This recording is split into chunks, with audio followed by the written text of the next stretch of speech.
நம்மளுடைய தருமபுரி மாவட்டம் செக்காரப்பட்டி அந்த பகுதியைச் சேர்ந்த எஸ்கே ராமசாமி நாதஸ்வர குழுவினர் வழங்கக்கூடிய நாதஸ்வர இசை கச்சேரி கேட்க இருக்கிறோம்.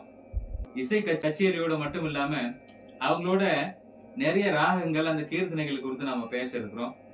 அவங்களும் நமக்காக நிறைய கீர்த்தனைகள், அந்த ராகத்தில் இடம்பெற்றிருக்கக்கூடிய திரைப்பட பாடல்கள் உள்ளிட்ட பல்வேறு விஷயங்கள் இன்னைக்கு நிகழ்ச்சியில, குறிப்பா இசை மலை அப்படின்னு சொல்லக்கூடிய அந்த வகையில நம்ம பகுதியைச் சேர்ந்த குறிப்பா செக்காரப்பட்டி எஸ்கே ராமசாமி நாதஸ்வர குழுவினர் வழங்கக்கூடிய நாதஸ்வர இசை கச்சேரி கேட்க நாமும் தயாரா இருக்கிறோம்.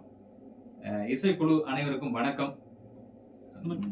தொடங்கலாம். மங்கள இசையோட உங்களுடைய அந்த கச்சேரியை தொடங்க கேட்க ஆவலோட நாங்க காத்துறோம்.